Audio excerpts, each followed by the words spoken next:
السلام علیکم۔ فضائی آلودگی نے لاہور کو لپیٹ میں لے لیا۔ لاہور میں اسموگ کی شرح ٹرپل سینچری کراس کر گئی۔ ماہرین صحت نے خطرناک الرٹ جاری کر دیا۔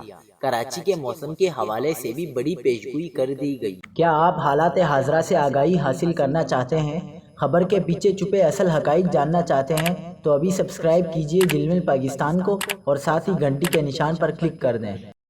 آپ کو بتاتے چلیں کہ لاہور کی فضا انتہائی آلودہ ہے۔ فضا میں پارٹیکولیٹ میٹرز کی تعداد 362 ریکارڈ کی گئی، جس کے باعث بیماریاں بڑھنے لگیں۔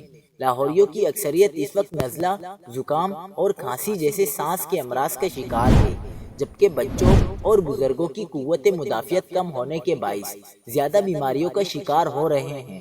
پنجاب کے سیکریٹری صحت کا کہنا ہے کہ اسموگ کی صورتحال محفوظ حد سے تجاوز کر گئی، لہذا شہری باہر نکلتے وقت ماسک اور اینک کا استعمال کریں۔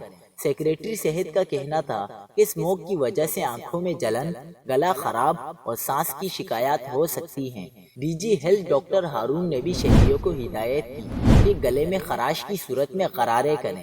سانس کے دائمی امراض میں مبتلا مریض خصوصی احتیاط کریں۔ دوسری جانب کراچی میں اس ہفتے موسم دن میں گرم، رات میں خوشگوار اور ہلکا ٹھنڈا رہنے کا امکان ہے۔ زیادہ سے زیادہ درجہ حرارت 31 سے 34 ڈگری جبکہ کم سے کم 17 سے 20 ڈگری تک رہے گا۔ خشک ہواؤں کا راج برقرار رہے گا۔ ہوا کے معیار میں بجھ سے بہتری متوقع ہے۔